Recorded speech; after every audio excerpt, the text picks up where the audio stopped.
Hello student, आप सभी का आज हमारे यूट्यूब चैनल पर स्वागत है। आज हम लोग क्लास 12 के फिजिक्स के पहले चैप्टर को पढ़ेंगे, जो कि आपका पहला चैप्टर है इलेक्ट्रोस्टैटिक्स। इसमें हम एक एक डेरिवेशन को एक एक करके देखेंगे और ये चैप्टर हमारे एग्ज़ाम के लिए, बोर्ड एग्ज़ाम के लिए बहुत ही इम्पॉर्टेंट है।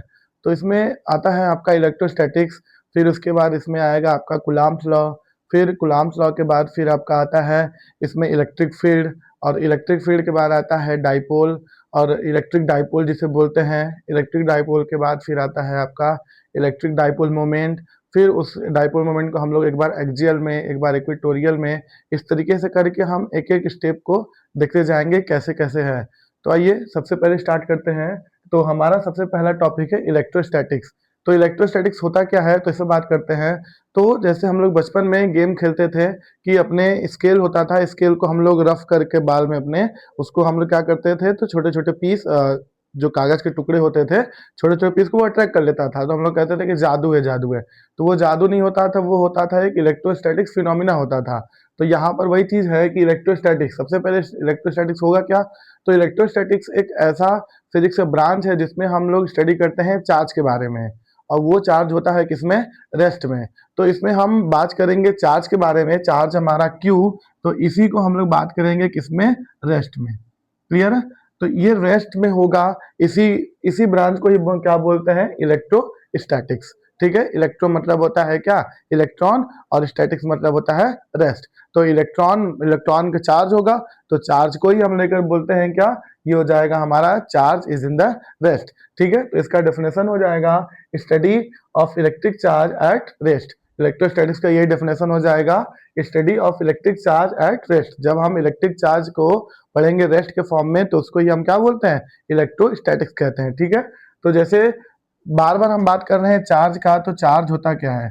तो अभी तक किसी ने भी इसका एग्जैक्ट डेफिनेशन नहीं दे पाया है कि चार्ज एक्चुअल में होता क्या है। तो चार्ज क्या होगा, तो चार्ज का अभी तक कोई डेफिनेशन हम नहीं कर सकते हैं। ये कह सकते हैं charge is the property of the any matter. ठीक है, किसी भी मैटर का वो एक तरीके से क्या है, प्रॉपर्टी होता है। तो प्रॉपर्टी में उसको एक डेफिनेशन बहुत एग्जैक्ट हमें लगता है, जो कि यहाँ पर हम लिखे हैं। तो क्या है, electric charge, it is an intrinsic properties of element particles of matter which give the rise to electric force between the various object। ये क्या करता है कि इलेक्ट्रिक फोर्स को इंक्रीज करता है। कैसे, जैसे कि हम मान लेते हैं कि ये हमारे पास कोई एक एटम है। ठीक है, मान लेते हैं ये कोई एटम है, न्यूट्रॉन, ये इसका न्यूक्लियस हो जाएगा न्यूट्रॉन और प्रोटॉन, और ये इसका हो जाएगा ऑर्बिट। इसमें इलेक्ट्रॉन क्या करते रहते हैं, रिवॉल्व करते रहते हैं। जब इसके एनर्जी को हम लोग क्या करते हैं, बढ़ाते हैं, तो ये जंप कर जाता है। धीरे धीरे जंप करते करते वो क्या हो जाता है, एक फ्री इलेक्ट्रॉन बन जाता है। तो फ्री इलेक्ट्रॉन बनने के केस में ही तो उसका एक प्रॉपर्टी जो है वो क्या हो जाएगा, एक फोर्स उस पर लग रहा है। जब एनर्जी बढ़ाया तो फोर्स लगा, और फोर्स लगाने के बाद वो अपने ऑर्बिट को छोड़कर जंप कर गया, तो वो किस में पहुंच गया, एक दूसरे ऑर्बिट पहुंच गया। तो इसी प्रॉपर्टीज को ही हमने नाम दे दिया है क्या, इलेक्ट्रिक चार्ज। क्लियर है। तो इलेक्ट्रिक चार्ज जो होता है आपका, उसको हम लोग क्यू से, या तो कैपिटल लेटर क्यू या तो स्मॉल लेटर क्यू से रिप्रेजेंट करते हैं। या क्यू होगा या तो कैपिटल क्यू या तो स्मॉल क्यू। क्लियर है। तो इसका एक यूनिट भी होता है जिसे बोलते हैं एस आई यूनिट। तो एस आई यूनिट क्या होगा इसका, ये होता है क्या, इसका एस आई यूनिट होता है कूलाम। ठीक है, इसका एसआई होता है कूलाम, और कूलाम में सी कैपिटल, क्योंकि सी, कूलाम क्या है, एक साइंटिस्ट है, इसी वजह से कूलाम में सी जो होगा वो क्या होगा, कैपिटल होगा। और ये एक तरीके का क्या होता है, स्केलर क्वांटिटी होता है, ये भी जानते रहिए, ताकि जब हम लोग पढ़ें तो एकदम एग्जैक्ट एक एक पॉइंट को क्लियर करते हुए पढ़े, जिसमें कोई भी प्रॉब्लम ना हो। अगर हमको लिखना हो कि चार्ज का डायमेंशन क्या होगा, डायमेंशन में कभी कभी अगर पूछते, तब क्या करेंगे। तो फॉर्मूला हमारे पास होता है I is equal to Q upon T होता है। तो क्यू इज इक्वल टू क्या हो जाएगा, आई इंटू टी, क्रॉस मल्टीप्लाई कर देंगे 1 अपॉन करके, तो आई इंटू टी। तो क्यू इज इक्वल टू आई का आपका हो जाएगा ए, और टी का हो जाएगा टी, यानी कि इसका डायमेंशन हो जाएगा ए टी। ठीक है, तो ये हो जाएगा इसका डायमेंशन ए टी। ठीक है ना, तो इस तरीके से ये हो जाएगा चार्ज। चार्ज में जैसे कि दो होता है, एक आपका हो जाएगा इलेक्ट्रॉन। ठीक है, एक होता है आपका इलेक्ट्रॉन जो कि निगेटिवली चार्ज होता है। इस पर चार्ज कितना होता है, -1.6 इंटू 10 पावर -19 कूलाम। ये याद रखिएगा, न्यूमेरिकल्स में यूज होता है। एक होता है और जिसको बोलते हैं प्रोटॉन, और जो होता है क्या पॉजिटिव। तो इसका होता है प्लस में 1.6 इंटू 10⁻⁻19 कूलम। क्लियर है? तो इस तरीके से ये दो टाइप के हो गए particles, electron and proton. Electron जो होता है वो नेगेटिवली चार्ज होता है, प्रोटॉन जो होता है वो पॉजिटिवली चार्ज होता है। क्लियर है? तो इसमें एक और अब हम पार्टिकल की बात करते हैं, अल्फा पार्टिकल। ठीक है, कभी कभी न्यूमेरिकल में पूछ देता है कि अल्फा पार्टिकल्स है, तो उसका जैसे जो भी क्वेश्चन पूछ दे उसे पूछ देगा तब क्या करेंगे। तो अल्फा पार्टिकल जो होता है उसमें नंबर ऑफ 2 इलेक्ट्रॉन प्रेजेंट होते हैं। एक अल्फा पार्टिकल में 2 इलेक्ट्रॉन प्रेजेंट होते हैं, ये याद रखे रहिएगा। ठीक ना, न्यूमेरिकल्स में इसका हेल्प लगेगा। एक अल्फा पार्टिकल में 2 इलेक्ट्रॉन होते हैं। तो हमें चार्ज का क्या मिला कि चार्ज को क्यू कैपिटल की या स्मॉल क्यू से रिप्रेजेंट करते हैं। इसका SI यूनिट कूलम होता है, और इसको स्केलर क्वांटिटी बोलते हैं क्योंकि इसके पास कोई डायरेक्शन नहीं होता है। इसका डायमेंशन होता है AT, और इस तरीके से डायमेंशन को निकालते हैं। क्लियर है? तो ये हो जाएगा हमारा चार्ज। चार्ज के बाद फिर आता है इसके कुछ एप्लीकेशन। एप्लीकेशन में जैसे कि हम बात करें, सबसे पहला एप्लीकेशन कि लाइक चार्ज और unlike charge, like charge and unlike charge. तो देखते हैं लाइक चार्ज और अनलाइक चार्ज क्या है। सबसे पहले लेते हैं लाइक चार्ज। तो लाइक चार्ज में हम लेते हैं या तो पॉजिटिव पॉजिटिव को, या तो फिर ले लेंगे नेगेटिव एंड नेगेटिव। तो negative negative and positive positive के बीच में हमेशा क्या लाइक चार्ज होगा, यानी कि पॉजिटिव पॉजिटिव या नेगेटिव नेगेटिव, तो इनके बीच में हमेशा होता है रिपल्सन। एक दूसरे से क्या होते हैं, दूर दूर जाते हैं। ठीक है, अगर वही पहला प्रॉपर्टीज यही हुआ, दूसरा प्रॉपर्टीज क्या हो जाएगा, unlike charge. Unlike charge, unlike charge में आपका हो जाएगा पॉजिटिव नेगेटिव या तो नेगेटिव पॉजिटिव, बात दोनों एक ही हुई। तो इनके बीच में क्या होता है, हमेशा अट्रैक्शन होता है। ठीक ना, ये बात याद रहेगा कि अगर लाइक चार्ज होगा तो उनके बीच में रिपल्सन, और अनलाइक चार्ज होगा तो उनके बीच में अट्रैक्शन। क्लियर है? तो इस तरीके से हो जाएगा चार्ज। पहला दूसरा प्रॉपर्टीज। तो नेक्स्ट इसका प्रॉपर्टी जो कि इंपॉर्टेंट है, उसे हम बोलते हैं एडिटिव ऑफ इलेक्ट्रिक चार्ज। ठीक है, ये हो जाएगा आपका तीसरा properties, additive of electric charge. इसका मतलब क्या है, जैसे मान लें कि हमारे पास कोई एक सिस्टम है इस तरीके का। ठीक है, और इसमें चार्ज है Q1, Q2, Q3, Q4 and so on Qn तक। ठीक ना, इस तरीके से है। तो इसका एक अलजेब्रिक सम, यानी कि Q is equal to Q1 plus Q2 plus Q3 and plus and so on plus Qn, इसी को ही क्या बोलते हैं, एडिटिव नेचर ऑफ चार्ज। मतलब कि एक ही सिस्टम के सभी चार्ज को हम एक अलजेब्रिक सम कर सकते हैं। ठीक है, तो इसको क्या बोलते हैं, एडिटिव नेचर।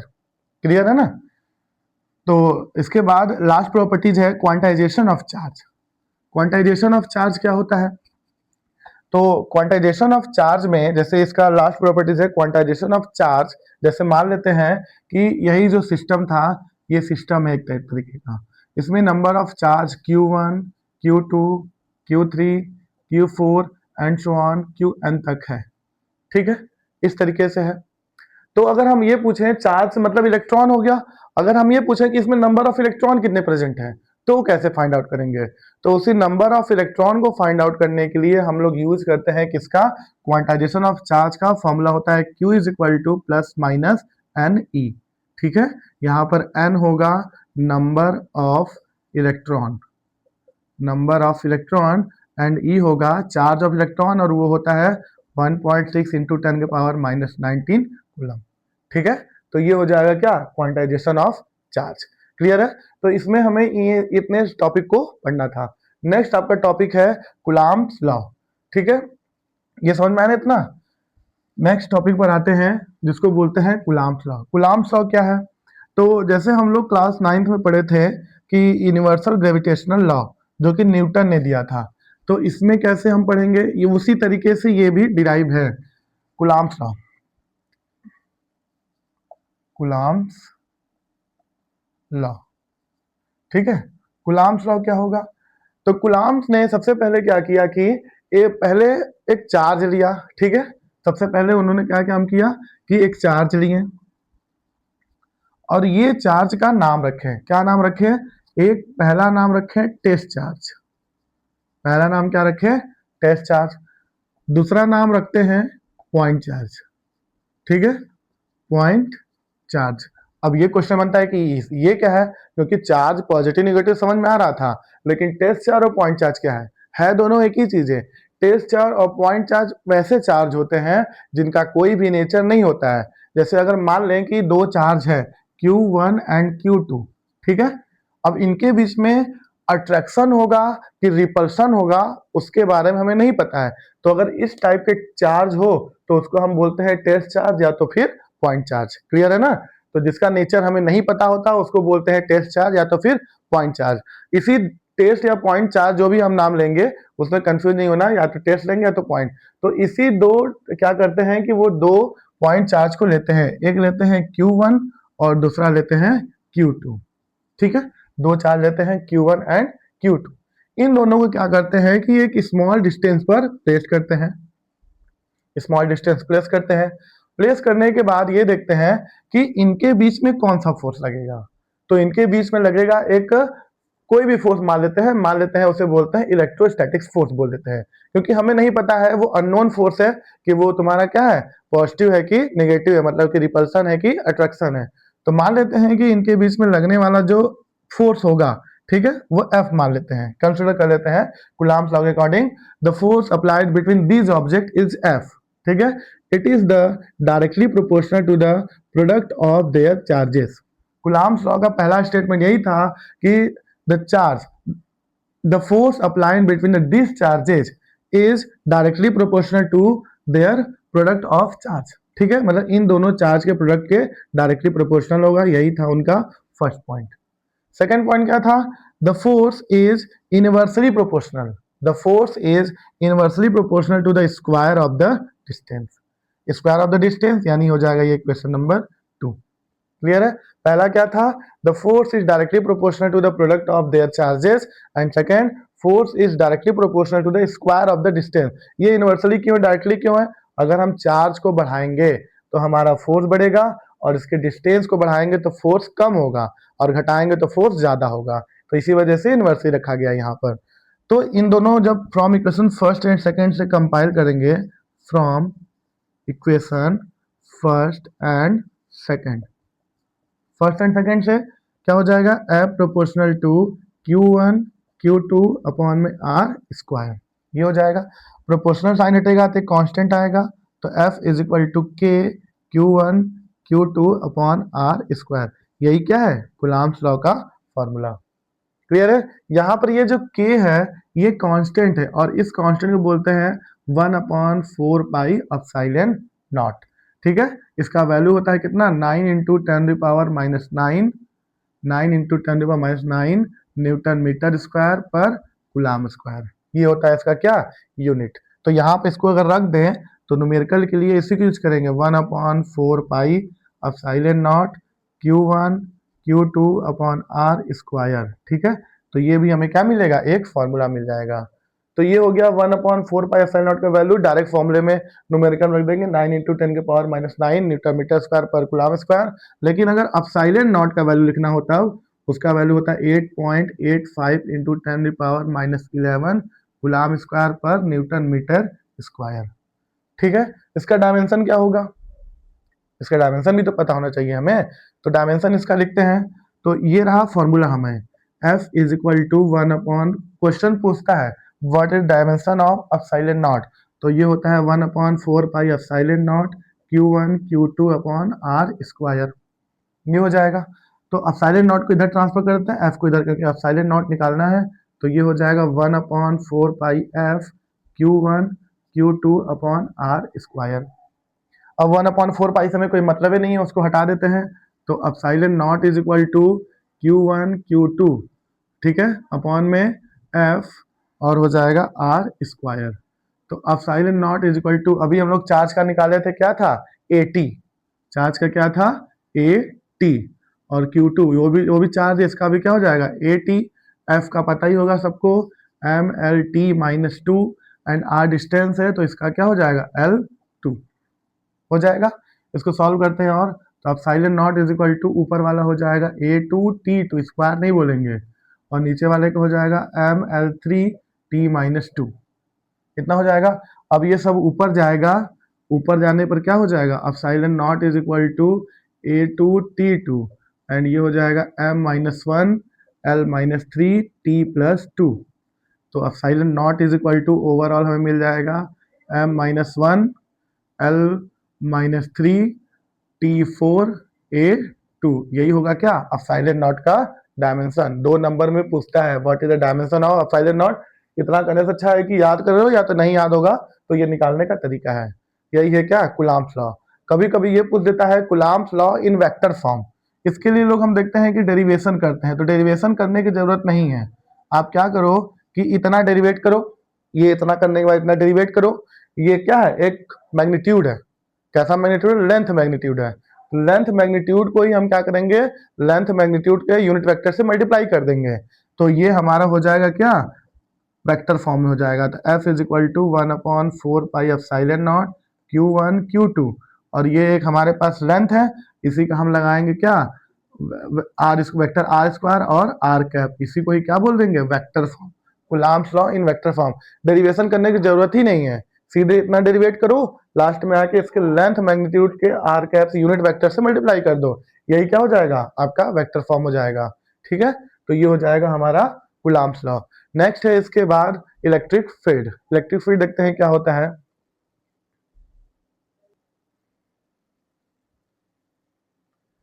तो नेक्स्ट टॉपिक है हमारा इलेक्ट्रिक फील्ड। इलेक्ट्रिक फील्ड क्या होगा उससे बात करते हैं।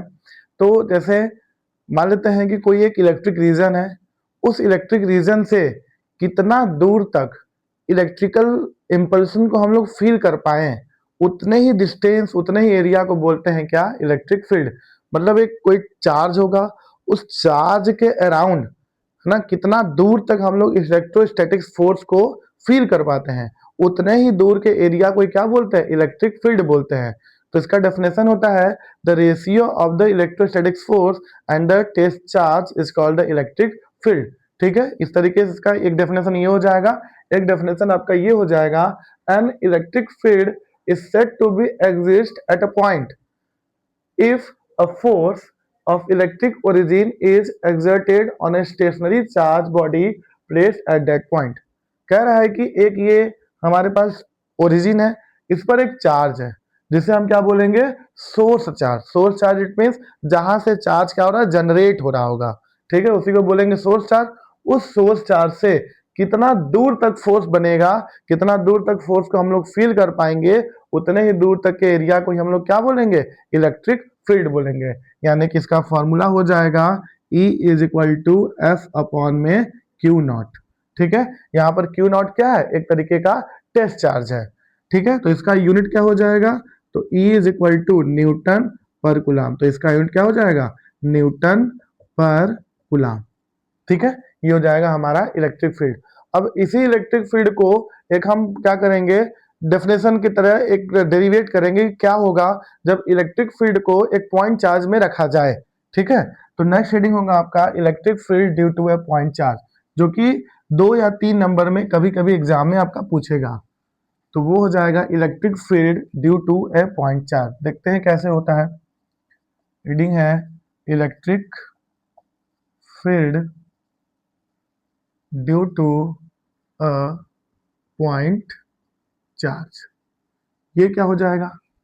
ठीक है ना, तो हम क्या करते हैं सबसे पहले एक टेस्ट चार्ज लेते हैं इस तरीके से और एक और चार्ज लेते हैं इस तरीके से। तो मान लेते हैं ये हमारे पास चार्ज Q है, Q नॉट है और ये चार्ज है Q। क्लियर है, और इन दोनों को R डिस्टेंस पर रखे हुए हैं। एक चार्ज क्या माने Q नॉट और एक चार्ज क्या माने Q, इन दोनों को R डिस्टेंस पर रखे हुए हैं। अब यहां से एक फोर्स मतलब एक P पॉइंट तक मान लेते हैं कि एक P पॉइंट तक, ठीक है, इस P पॉइंट तक हम क्या कर रहे हैं फोर्स को फील कर पा रहे हैं। तो इसी P पॉइंट पर, ठीक ना, इसी P पॉइंट पर इलेक्ट्रिक फील्ड कितना होगा वही हमें फाइंड आउट करना है। तो फ्रॉम कूलम्ब्स लॉ, ठीक है, कूलम्ब्स लॉ ने क्या कहा था, फ्रॉम कूलम्ब्स लॉ, तो कूलम्ब्स लॉ के अकॉर्डिंग यही है F is equal to 1/4πε0 Q and Q, क्योंकि यहाँ पर Q नॉट है एंड Q है, यही ना, तो हम यहाँ पर लेंगे क्या Q not and Q, distance है R, तो ये हो जाएगा R स्क्वायर। ठीक है, ये हो जाएगा question number first. Electric field होता है क्या है, तो E इज इक्वल टू होता है F अपॉन में क्यू नॉट, ये होता है। तो हम क्या करेंगे, from equation first, from equation first से हम क्या करेंगे कि फोर्स का जो F का वैल्यू है लाकर इक्वेशन इसमें यूज कर देंगे। तो E इज इक्वल टू हमें मिल जाएगा क्या, 1/4 pi epsilon naught Q and Q naught upon R square and whole upon Q naught, ये मिलेगा। तो ये Q नॉट से Q नॉट क्या हो जाएगा, कैंसिल आउट हो जाएगा। बचेगा क्या हमारे पास, E is equal to 1/4 pi epsilon naught Q upon R square. मतलब electric field due to point charge, किसी पॉइंट चार्ज के रीजन से इलेक्ट्रिक फील्ड कितना जनरेट होगा, E is equal to 1/4 pi epsilon naught Q upon R square. इतना क्या हो जाएगा, इलेक्ट्रिक फील्ड जनरेट होगा। क्लियर है। तो इस तरीके से हो जाएगा आपका इलेक्ट्रिक फील्ड। नेक्स्ट टॉपिक है, हमारा नेक्स्ट टॉपिक है इलेक्ट्रिक डाइपोल। इलेक्ट्रिक डाइपोल क्या होता है, जैसे कि H2O, C2H5OH, इनके बीच में एक क्या बनता है, बॉन्ड बनता है। उसी बॉन्ड किसके किसके बीच बनता है, दो चार्जेस के बीच में बनता है। तो यहाँ पर आपका हो जाएगा, जैसे कि मान लेते हैं H2O है, H2O में क्या है आपका कि दो हाइड्रोजन एक ऑक्सीजन है। तो हाइड्रोजन और ऑक्सीजन के बीच में एक बॉन्डिंग बनती है, ठीक है। और उसी बॉन्डिंग को ही यहाँ पर इलेक्ट्रिक में नाम दिया जाता है क्या, इलेक्ट्रिक डाइपोल। कैसे होगा इलेक्ट्रिक डाइपोल डेफिनेशन, तो इलेक्ट्रिक डाइपोल क्या होता है, कुछ इस तरीके का होता है। मान लेते हैं कि कुछ इस तरीके से है, एक चार्ज एक साइड है -Q और एक साइड है +Q, ठीक है। और इन दोनों को स्मॉल डिस्टेंस पर क्या किया गया है, सेपरेट किया गया है कुछ इस तरीके से, ठीक है ना।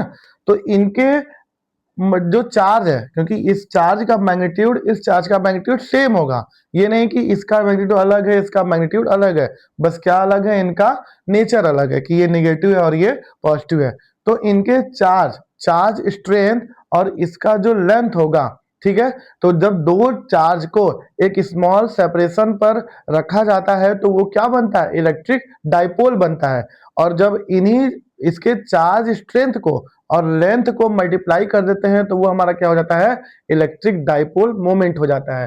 तो डेफिनेशन क्या हो जाएगा इलेक्ट्रिक डाइपोल का, a pair of equal and opposite, जैसे मैंने बताया कि pair of equal and opposite, opposite कैसे, minus and plus, pair of equal and opposite charge separated by a small distance is called the electric dipole. Clear है। तो इन्हीं दो charge को अगर स्मॉल 12 पर सेपरेट कर देंगे तो ये हमारा क्या बन जाता है, इलेक्ट्रिक डाइपोल। तो ये किसका डायग्राम है, इलेक्ट्रिक डाइपोल का है। तो इलेक्ट्रिक डाइपोल मोमेंट क्या होता है, इलेक्ट्रिक डाइपोल मोमेंट को P से हम लोग रिप्रेजेंट करते हैं, ये होता है Q इंटू 2L। तो ये हो जाएगा हमारा इलेक्ट्रिक डाइपोल मोमेंट। इसका यूनिट क्या हो जाएगा, कूलाम मीटर, ठीक है। इसका यूनिट हो जाएगा, Q से होगा क्या, कूलाम, और M से क्या होगा, मीटर, यानी कि इसका हो जाएगा कूलाम मीटर। यूनिट क्या हो जाएगा, यूनिट इसका कूलाम का हो, इसका डायमेंशन कूलाम का होता है 80 और मीटर का होगा L। तो ओवरऑल ये हो जाएगा M0 L T और A, ये हो जाएगा क्या, इसका डायमेंशन। क्लियर है। तो ये हो जाएगा हमारा इलेक्ट्रिक डाइपोल। अब यहीं से हमारा मेन टॉपिक स्टार्ट होगा।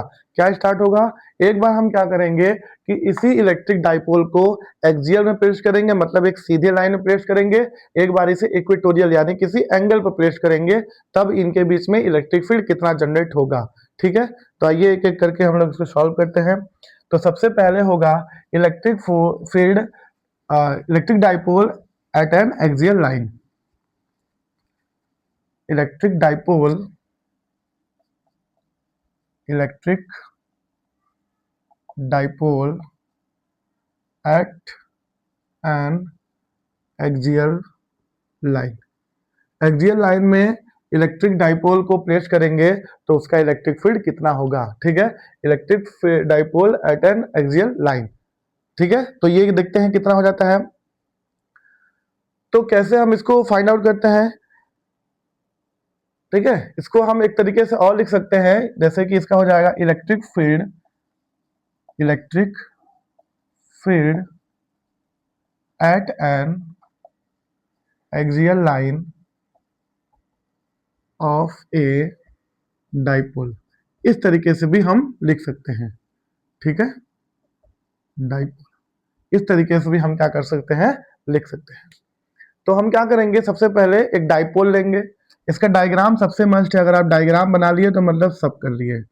एक डाइपोल बनाते हैं कुछ इस तरीके से, तो ये इसका सेंटर होगा। मान लेते हैं कि यहाँ पर चार्ज है -q, ये चार्ज है, इसको सिंगल लाइन बनाएंगे तो ज़्यादा बेटर होगा। तो ये एक है डाइपोल, ये है -q और ये है +q, ठीक है।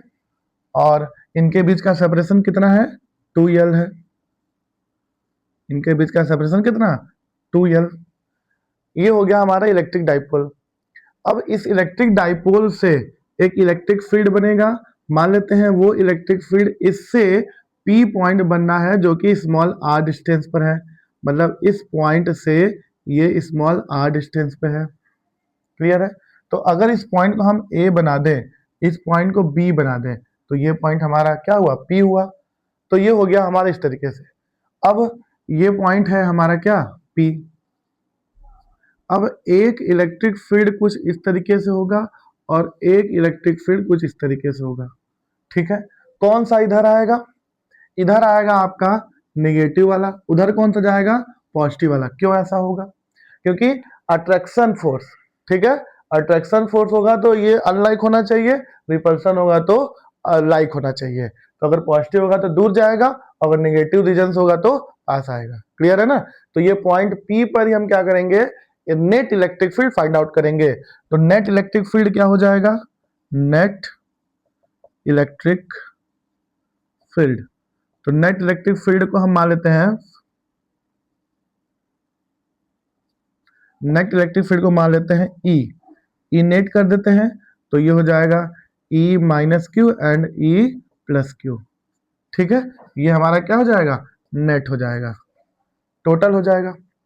तो पहले हम निकालेंगे क्या, पॉइंट -q रीजन से पॉइंट P पर इलेक्ट्रिक फील्ड और +q रीजन से पॉइंट P पर इलेक्ट्रिक फील्ड, ठीक है।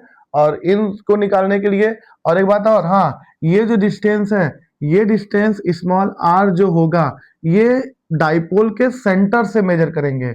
तो डाइपोल का सेंटर मान लेते हैं कि O है, यहां से लेकर, ठीक है, यहां से लेकर पूरा P तक का डिस्टेंस कितना होगा, स्मॉल r होगा। क्लियर है। कहां से कहां तक, डाइपोल के सेंटर से लेकर P तक का डिस्टेंस स्मॉल r होगा। तो सबसे पहले हमें चाहिए क्या, फोर्स। इस बात करते हैं इलेक्ट्रिक फील्ड की, तो इलेक्ट्रिक फील्ड का फॉर्मूला होता है E = 1/4πε0 Q/r², यही होता है।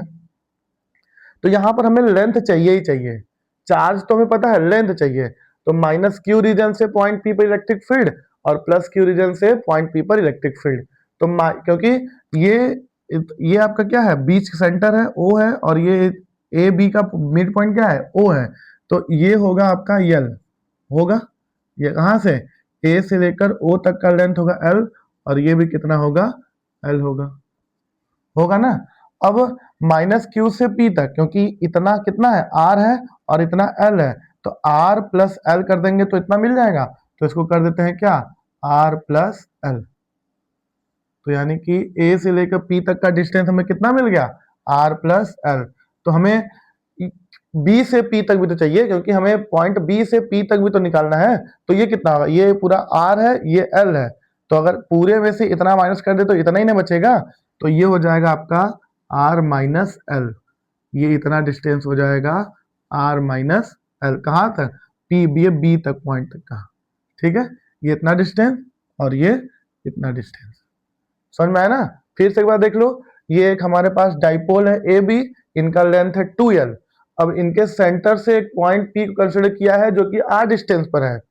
अब इसी r डिस्टेंस से हम ये देखते हैं कि कितना इलेक्ट्रिक फील्ड जनरेट होगा। तो पहले हम -q से देखेंगे P पर कितना जनरेट होगा, फिर +q से देखेंगे कितना जनरेट होगा। क्लियर है। तो हमारा ये होता है इलेक्ट्रिक फील्ड। तो हम सबसे पहले लेते हैं इलेक्ट्रिक फील्ड, पहले यहां लेते हैं ड्यू टू -q चार्ज।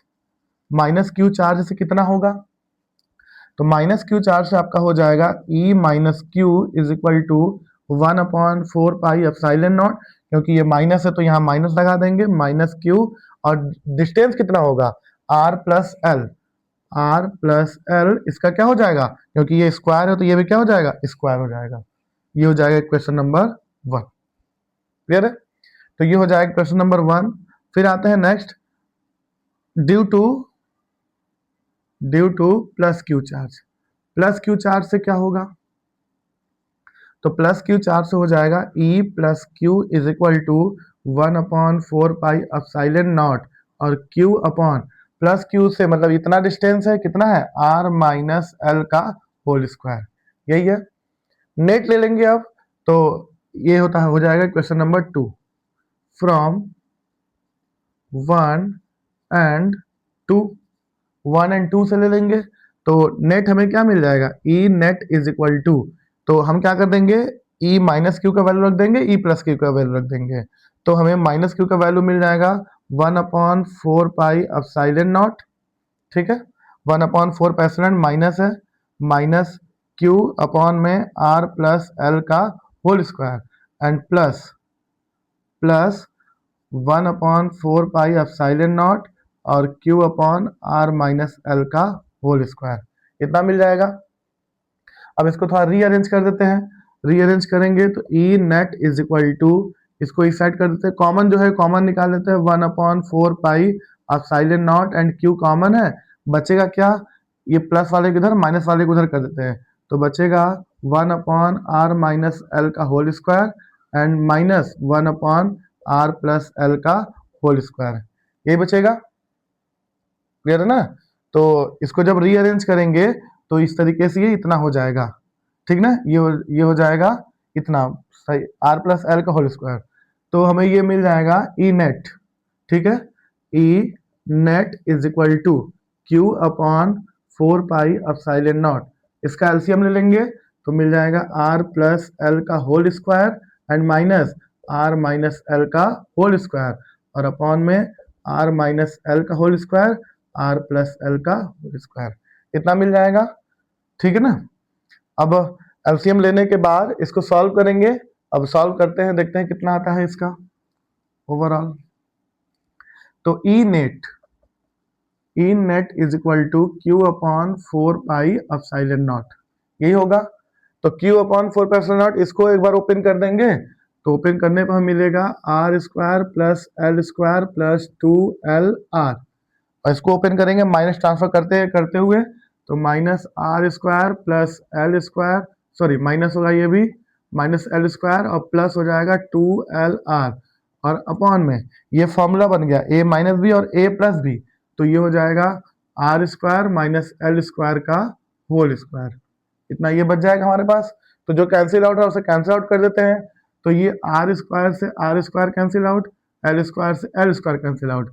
अब जो बचा उसको लिख देंगे E net is equal to Q upon 4 pi epsilon naught, और ये हो जाएगा 4LR, ये बचेगा ना 4LR, और अपॉन में R square minus L square का होल स्क्वायर, ये बचेगा। अब 4LR को थोड़ा रीअरेंज करके हम लोग लिखे, तो इसको लिख सकते हैं E net is equal to Q upon 4, इसको लिख सकते हैं 1/4 पाई एप्सिलॉन नॉट, और ये Q 2LR लिख सकते हैं, इतना लिख सकते हैं, और इनटू क्या करते हैं 2 लगा देते हैं, और ये हो जाएगा R square minus L square, लिख सकते हैं ना? तो इतना, इसको हम क्यों अलग लिखे हैं? क्योंकि ये हमारा कुछ तरीके से होगा, देखो क्या होगा। तो क्योंकि हमें क्या लाना है? डाइपोल लाना है, क्या लाना? ऑफ ए डाइपोल, तो डाइपोल मोमेंट हमें पता होना चाहिए। तो यहाँ पर P इज इक्वल टू होता है क्या? 2QL, P is equal to 2QL होता है, तो E net is equal to हमें मिल जाएगा 1/4 पाई एप्सिलॉन नॉट, इसके जगह पर रखेंगे P, और ये R इंटू 2 इंटू R, और अपॉन में R square minus L square, इतना बच जाएगा। अब एल स्क्वायर का हम क्या करेंगे? तो देखो, क्योंकि बताया गया है कि एक स्मॉल डिस्टेंस पे होता है, 2L क्या है? एक स्मॉल डिस्टेंस है, अब इसको छोटा करेंगे तो और स्मॉल हो जाएगा, स्क्वायर करेंगे तो और स्मॉल हो जाएगा। तो हम क्या करेंगे कि R जो होगा is greater than L, then R square is also greater than L square, तो R को, सॉरी L को हम क्या करेंगे? नेग्लेक्ट कर देंगे। ठीक है, L विल बी नेग्लेक्टेड, ठीक है, L will be neglected, neglect कर देंगे, तो हमें मिलेगा E net is equal to 1/4 pi epsilon naught, और ये होल स्क्वायर है, और ये मिलेगा 2 पी आर और अपॉन में आर स्क्वायर और इसके स्क्वायर इंटू 2, यही ना। तो ओवरऑल मिल जाएगा E net is equal to 1/4 pi epsilon naught और 2 पी आर अपॉन आर के पावर 4। एक आर से एक आर कैंसिल हो जाएगा, बचेगा E net is equal to 1/4 pi epsilon naught और 2 पी अपॉन आर क्यूब। यही क्या होगा, जब हम इलेक्ट्रिक फील्ड को क्या करेंगे, एक्सियल लाइन में प्लेस करेंगे, तो उसका इलेक्ट्रिक फील्ड कितना होगा, E net is equal to 1/4 pi epsilon naught 2 p upon are cube हो जाएगा। ठीक है ना, इस तरीके से ये हो जाएगा इतना। नेक्स्ट है इसके बाद इक्वेटोरियल। इक्वेटोरियल में हम क्या करेंगे, इसी इलेक्ट्रिक डाइपोल को एक बार एंगल में मतलब इक्वेटोरियल प्लेस करेंगे, तब क्या होगा, तो उसको देख लेते हैं कैसे होता है वो।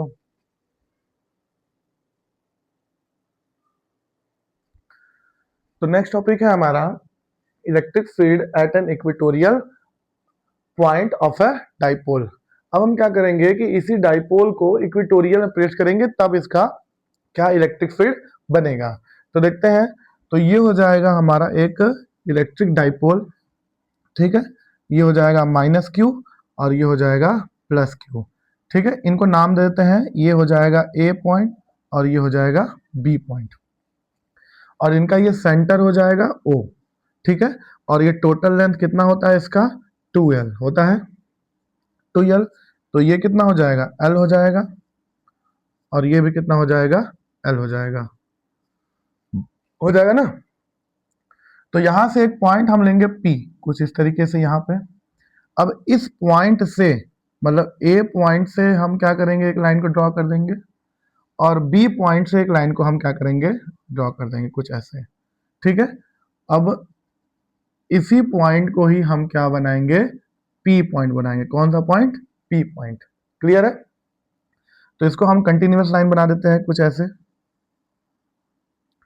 ये हो गया हमारे पास एक कंटिन्यूअस लाइन। ठीक है, अब ये जो पॉइंट P है उसको हम कहां से लेते हैं, at the centre of dipole, यानी कि डाइपोल के सेंटर से मेजरमेंट करते हैं, मतलब डिस्टेंस पे लेते हैं ना। तो डाइपोल के सेंटर से मान लेते हैं कि वो कितना डिस्टेंस पर है, r डिस्टेंस पर है। ठीक है, मान लेते हैं कि r डिस्टेंस पर है। अब जब r डिस्टेंस पर है तो इसमें कंपोनेंट ब्रेक होगा कुछ ऐसे होगा। ये क्या शो करेगा, ये शो करेगा आपका y एक्सिस, ये शो करेगा x एक्सिस। क्लियर है, तो एक आपका इलेक्ट्रिक फील्ड होगा कुछ इस तरीके से होगा, एक इलेक्ट्रिक फील्ड, और एक इलेक्ट्रिक फील्ड होगा कुछ इस तरीके से। इस साइड जो आएगा वो होगा क्या, E+Q, और ऊपर की तरफ जो जाएगा वो होगा E-Q, होगा ना। तो इस सेंटर में क्या होगा, E नेट होगा, क्या होगा, E नेट होगा। और E नेट यहां पर हम कैसे लेंगे, तो याद रखिए ना, जब कंपोनेंट ब्रेक करने वाली बात आएगी, कंपोनेंट ब्रेक करने वाला अगर बात आएगा, तो हमेशा जो x एक्सिस होगा, ठीक है, x एक्सिस जो होता है वो हमेशा होता है साइन के लिए, किसके लिए, साइन के लिए। और जो y एक्सिस होता है, सॉरी सॉरी सॉरी उल्टा बोल दिए हैं, जो y एक्सिस होता है वो होता है हमेशा साइन के लिए, ठीक है, और जो x एक्सिस होता है वो होता है हमेशा कॉस के लिए। ये याद रखे रहना हमेशा कि y axis stand for sine and x axis stand for cos.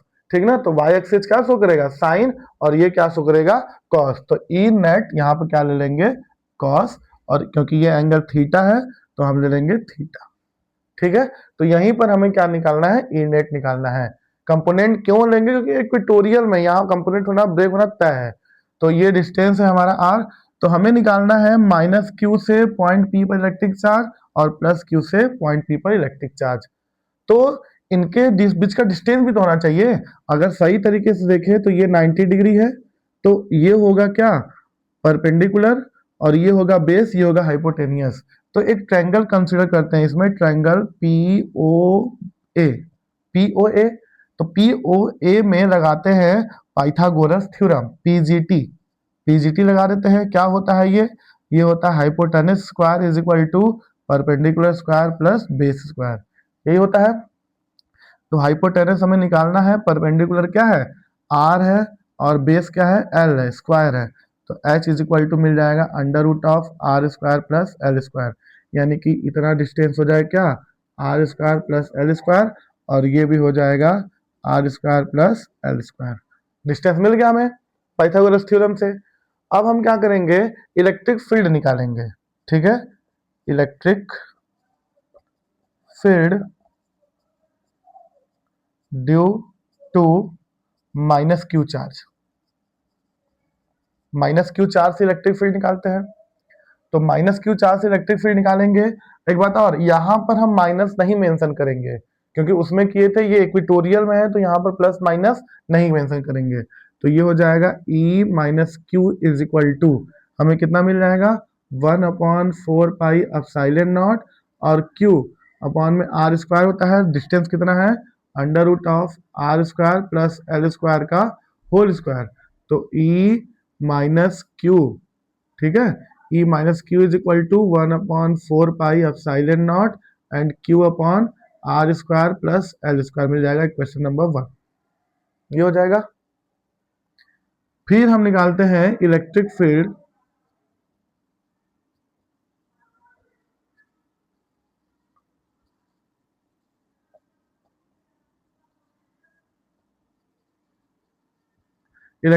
Due to a positive charge. ठीक है, तो ये हमारा electric field due to positive charge क्या हो जाएगा वो देख लेते हैं। तो E plus Q is equal to 1/4 pi epsilon naught and Q upon under root of are square plus L square का होल स्क्वायर, तो ये भी लेंथ क्या है सेम है, सेम है। तो E plus Q is equal to 1/4 pi epsilon naught and Q upon are square plus L square, क्योंकि रूट का स्क्वायर करेंगे तो खत्म हो जाएगा। ये हो जाएगा क्वेश्चन नंबर 2 हो जाएगा। अगर हम ई नेट लेंगे इसका, तो ई नेट लेंगे तो क्या मिलेगा E minus Q cos theta and plus E plus Q cos theta. तो कॉस थीटा कॉमन लेते हैं, E net is equal to cos theta common लेते हैं, तो बचेगा क्या E minus Q and plus E plus Q, और ये हो जाएगा cos theta. From equation first and second, from equation first and second, तो E net is equal to, तो वैल्यू लिख देते हैं 1/4 pi epsilon naught Q upon are square plus L square and plus 1/4 pi epsilon naught Q upon are square plus L square और cos theta. दोनों same है, दोनों same है, तो ये क्या हो जाएगा ऐड हो जाएगा।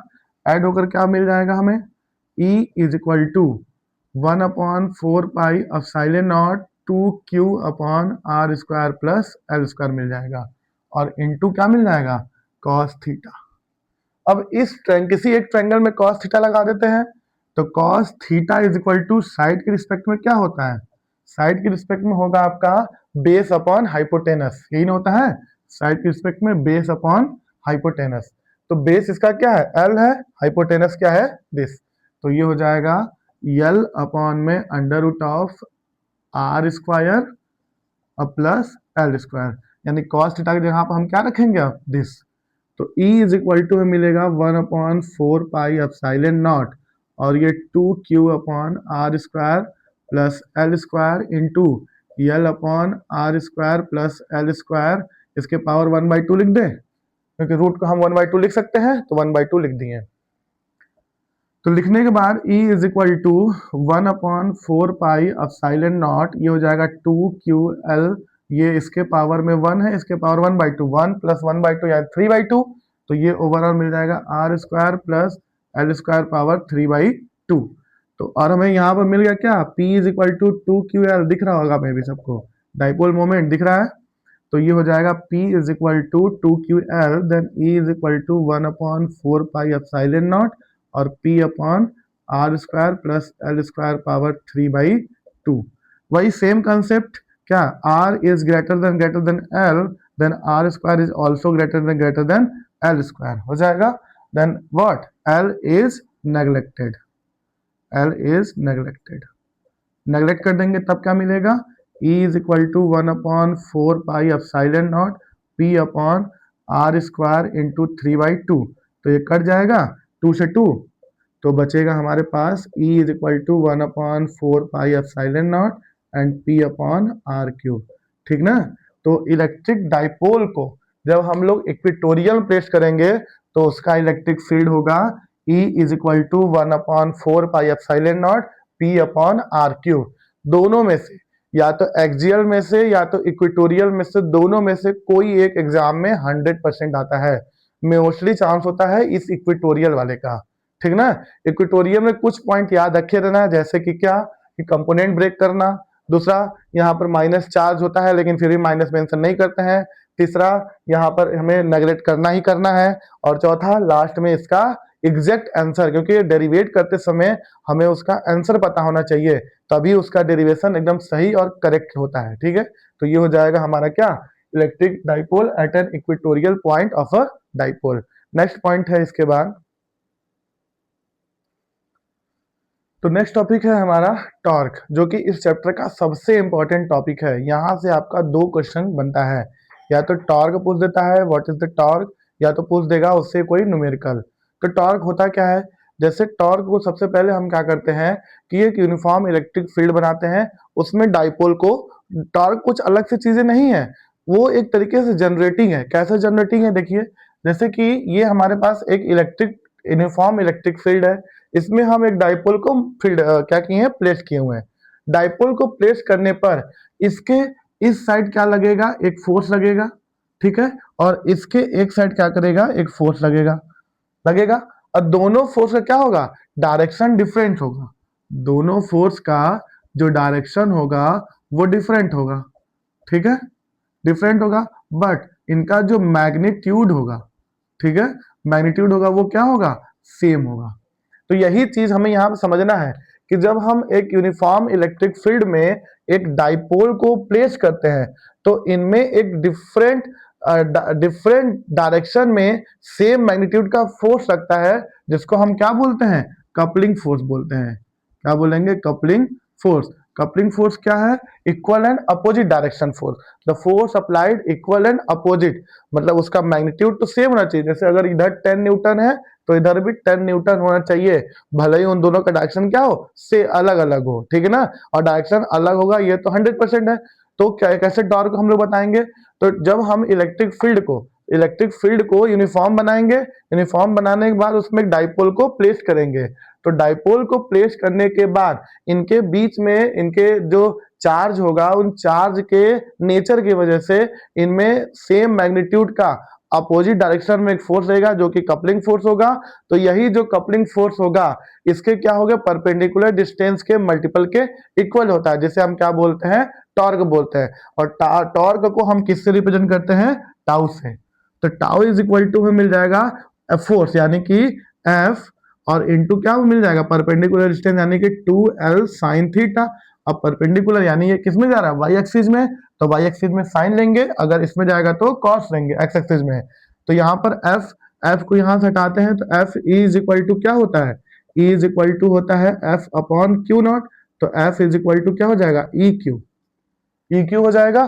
तो यहां से एफ को हटाएंगे तो tau tau is equal to क्या मिल जाएगा? ई क्यू और 2l साइन थीटा, इतना मिल जाएगा।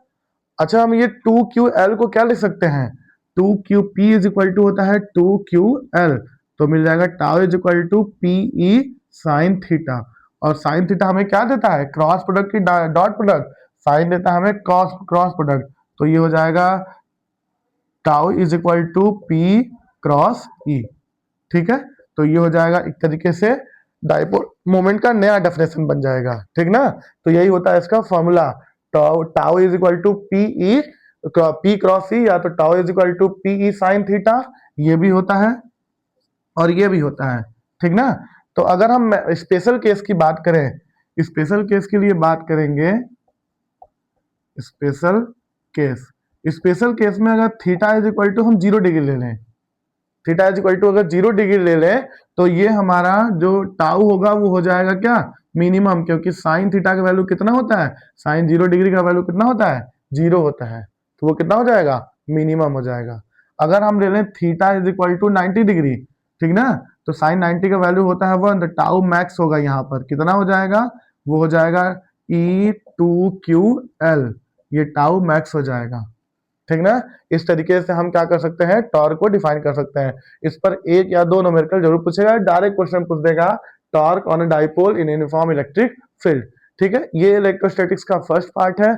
सेकंड पार्ट हम जल्द लेकर आएंगे। ठीक है, इसमें देखिए, इसमें जो भी आपको प्रॉब्लम होगा आप हमें कमेंट करिए, उसमें हम उसको शॉर्ट आउट कर देंगे, और इसके न्यूमेरिकल्स और सेकंड पार्ट हम जल्द ही लेकर आएंगे। Thank you so much.